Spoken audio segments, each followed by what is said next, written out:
What happens when a former elite operative decides to break protocol and disable a security camera at precisely 2:37 a.m., knowing full well that every second of surveillance footage could mean the difference between life and death? The night shift security guard sat alone in the control room, his weathered fingers hovering over the switch that would plunge Corridor 7 into darkness, his trained eyes catching something the millionaire tenant on the penthouse floor had missed for months. A pattern so subtle, so carefully orchestrated, that only someone who'd spent years tracking international assassins would recognize the telltale signs of an inside job about to unfold. Would you risk your job, your cover, everything you've built to save someone who'd looked down on you just hours earlier in the elevator? The fluorescent lights hummed overhead as he made his choice, the camera going dark with a soft click that would echo through the building's history forever. That single decision to turn off one camera became the thread that unraveled a conspiracy reaching into the highest floors of wealth and privilege, where marble countertops and crystal chandeliers masked intentions darker than the shadows he'd once operated in during his classified years serving his country. By the time the sun rose over the city skyline, casting golden light through the floor-to-ceiling windows of the penthouse suite, the millionaire who'd never given the security guard a second glance would be sobbing uncontrollably. His designer suit crumpled as he watched the footage of what almost happened to his family while they slept peacefully in their silk sheets, unaware that death had been stalking their hallways until one man's instincts, honed in places where mistakes meant body bags, had detected the threat and set a trap using the very surveillance system meant to protect them, proving that sometimes the most powerful shield isn't money or status, but the quiet guardian who sees everything from the shadows. If this story of hidden heroes and unveiled truths moves you, subscribe now for more tales where ordinary facades hide extraordinary courage. Marcus Thompson had been watching the security monitors for 3 months now, each night shift blending into the next. But tonight was different because the pattern he'd detected over weeks of careful observation was finally complete. The cleaning crew's schedule had been altered by someone with high-level access, creating a 15-minute window where the service elevator would be unmanned and the stairwell doors would be propped open for maintenance that never actually happened. His fingers moved across the keyboard with the muscle memory of someone who'd once infiltrated enemy compounds using nothing but shadows and timing, pulling up the digital logs that showed how someone had been systematically testing response times, learning guard rotations, mapping every vulnerability in what was supposed to be an impenetrable fortress of wealth and privilege. The millionaire Richard Westbrook lived in the penthouse with his wife Sarah and their 7-year-old daughter Emma, a family who'd never noticed how their doorman always seemed to know when they'd need an umbrella before the weather changed, or how their packages never went missing despite the building's history of theft, small acts of protection from a man they barely acknowledged. Marcus knew the intruders would strike tonight because he'd deliberately leaked false information through channels only a professional would monitor, mentioning that the Westbrooks would be attending a charity gala when in fact they'd canceled at the last minute, meaning whoever was coming expected an empty apartment, but would find a sleeping family instead. The former operative's breathing remained steady as he watched 3 figures enter through the loading dock at 2:35 a.m., their movements too coordinated, too practiced to be common thieves. And when they split up with military precision, one heading to disable the backup generators while the others moved toward the service elevator, Marcus felt that familiar surge of adrenaline he hadn't experienced since his last mission in Eastern Europe 5 years ago. He turned off camera 7 at exactly 2:37 a.m., creating a blind spot that would force them to take a specific route, funneling them into Corridor 9, where he'd already positioned himself in the shadows, his maintenance uniform making him invisible to men who expected no resistance from a building full of sleeping millionaires and minimum wage workers. The lead intruder never saw the strike coming, Marcus's elbow connecting with surgical precision at the nerve cluster that dropped him instantly, while the second man's shocked expression lasted only a millisecond before a perfectly executed chokehold rendered him unconscious, leaving the third operative, a woman with cold eyes that Marcus recognized from a Belgrade operation 6 years ago, to realize they'd walked into a trap set by someone who knew their playbook because he'd helped write it. "Hello, Natasha," Marcus said quietly, his voice carrying the weight of shared history as she slowly raised her hands, understanding that the building's security guard was actually the ghost operative known only as the Shepherd, who disappeared after exposing a black ops conspiracy that reached into Congress itself, and her next words would determine whether this ended with handcuffs or body bags. Natasha's eyes flickered with recognition and something else. Fear, perhaps, or respect for a man who'd once saved her life in Sarajevo before disappearing into the myth that field operatives whispered about in secure facilities around the world.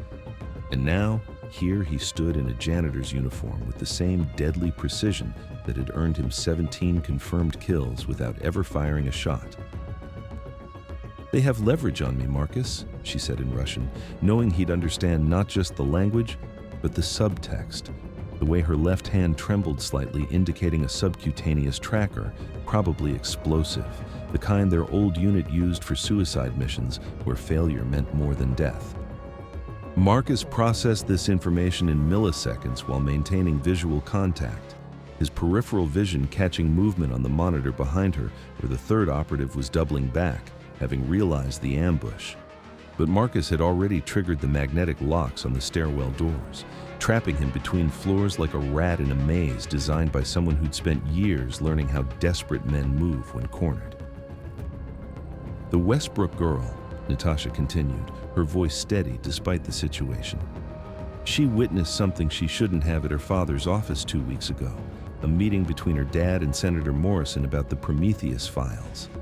And Marcus felt his blood run cold, because those files contain names of every deep cover operative in the Western Hemisphere,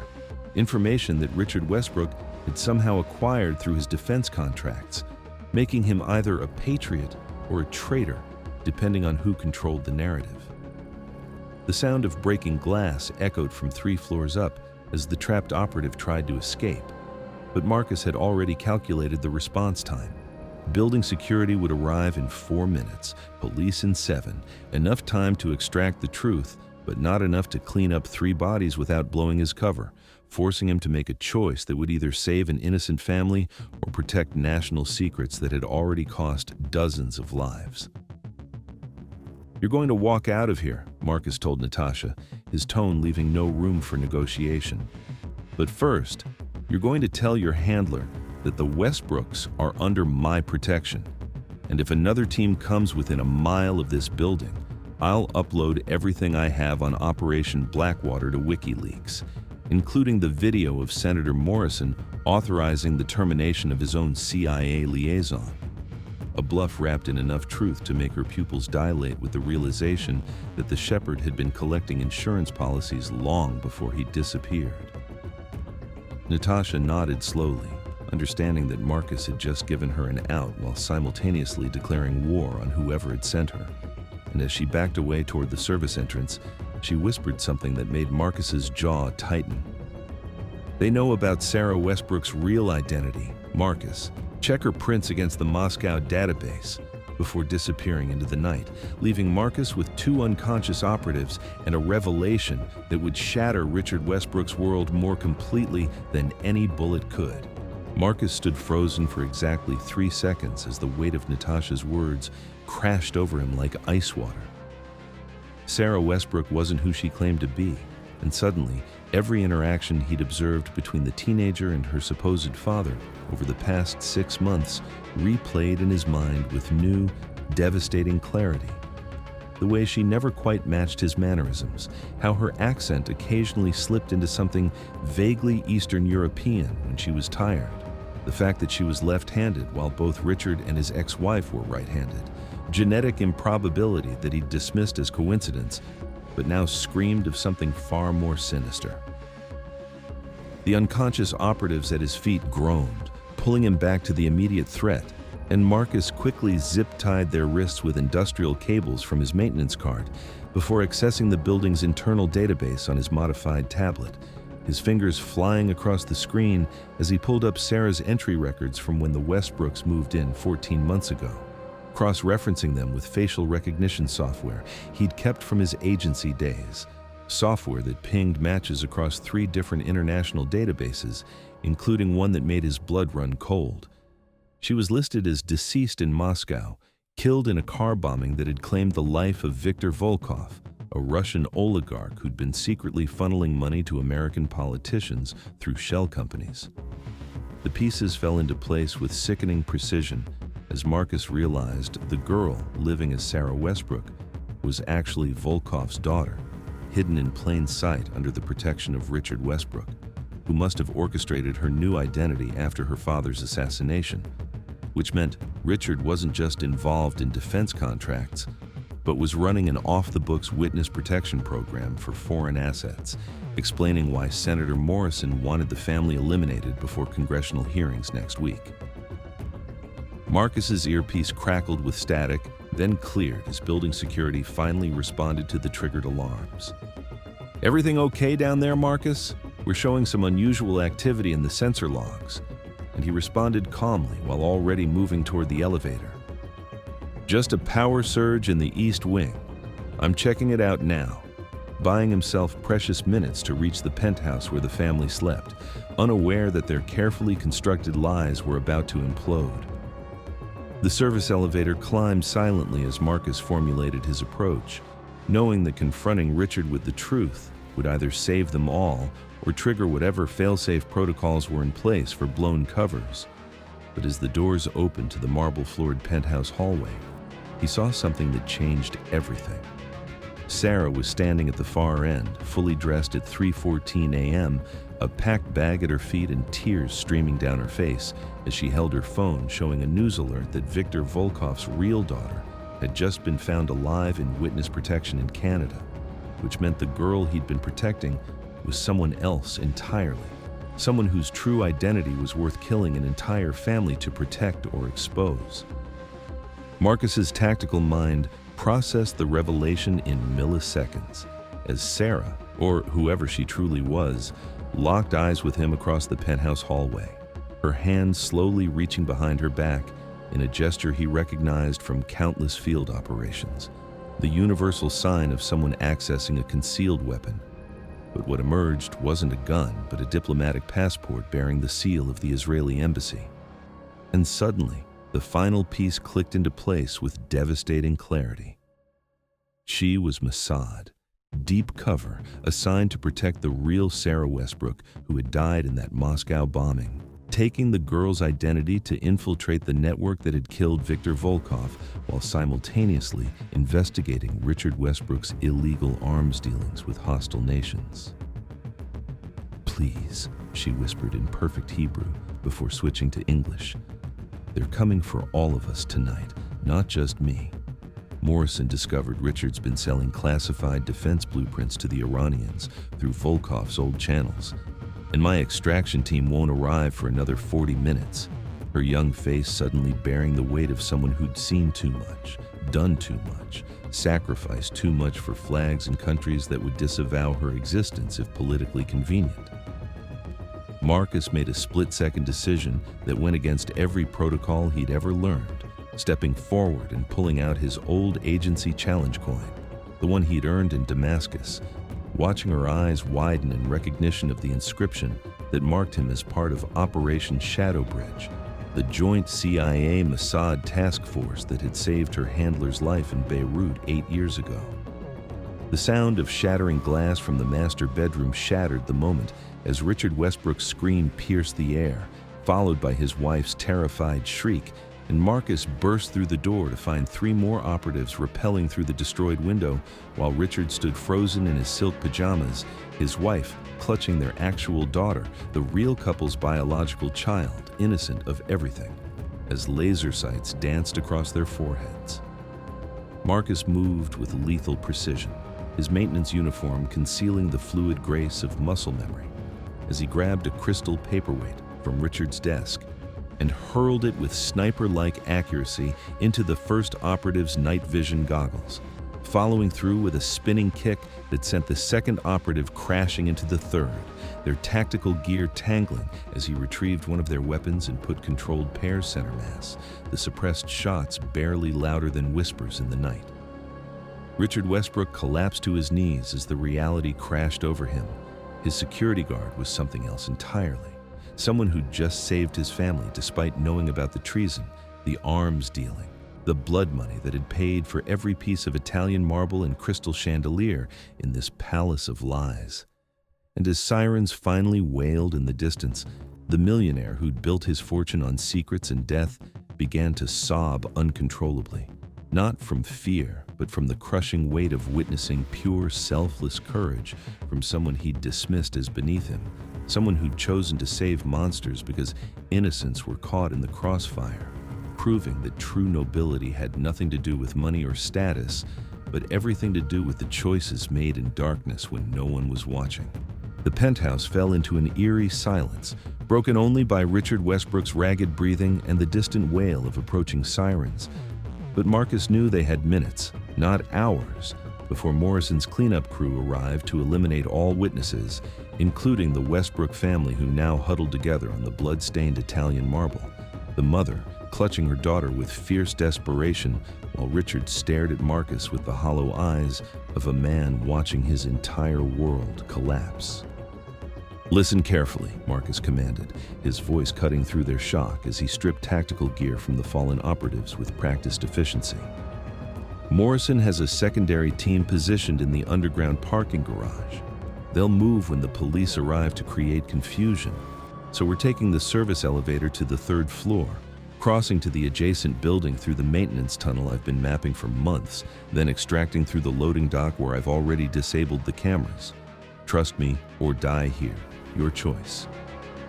Sarah, the Mossad operative, moved to his side, her training evident in how she checked ammunition and secured communication devices, whispering urgently that her extraction team had been compromised, intercepted by Morrison's people who'd been monitoring Israeli intelligence channels, meaning they were truly alone until she could reach her secondary safe house 14 blocks away. Richard's wife, Catherine, found her voice through terror, demanding to know who Marcus really was, why he was helping them after what Richard had done, selling secrets that had gotten good people killed. And Marcus paused in his preparations to look directly at the terrified family, his weathered face revealing nothing as he simply said, "Because 23 years ago, I failed to save another family in Sarajevo when I chose the mission over innocent lives, and I've been carrying their faces ever since. Your daughter doesn't deserve to pay for her father's sins." The truth hung heavy as Richard finally understood the magnitude of what this seemingly insignificant security guard had sacrificed to remain hidden, to live as nobody, punishing himself with anonymity while still protecting those who needed protection, regardless of whether they deserved it. And as Marcus handed Catherine a loaded pistol with steady hands, teaching her the basics in 30 seconds flat, Richard saw his arrogance reflected back as the ugliest kind of ignorance. They moved as a unit through the service corridors Marcus had memorized down to the last fire extinguisher placement, his knowledge of the building's blind spots and architectural weaknesses guiding them past two more assassination teams who never saw them coming, the ex-operative's supernatural awareness allowing him to detect threats through subtle air pressure changes and the faint smell of gun oil, skills that had made him legendary in communities that didn't officially exist. As they reached the loading dock and the promise of escape, Richard grabbed Marcus's arm with trembling fingers, tears streaming down his face as he choked out words that seemed to physically pain him. "You saved us knowing I'm a traitor, knowing I've caused deaths, knowing everything? Why?" Marcus looked at the millionaire who'd sneered at him countless times in the elevator, who'd complained about his slow response to penthouse calls, who'd tried to get him fired for not being presentable enough for the building's image, and spoke the truth that would haunt Richard Westbrook forever. Because that's the difference between men like you and men like me. You destroy lives for profit, while I've spent mine trying to balance the scales, one saved soul at a time, even when those souls belong to monsters who will never understand the weight of sacrifice. The dawn light filtered through the loading dock as Marcus handed Sarah the keys to a nondescript sedan he'd kept registered under one of his dormant aliases, watching as the Westbrook family climbed in with movements that belonged to souls forever changed.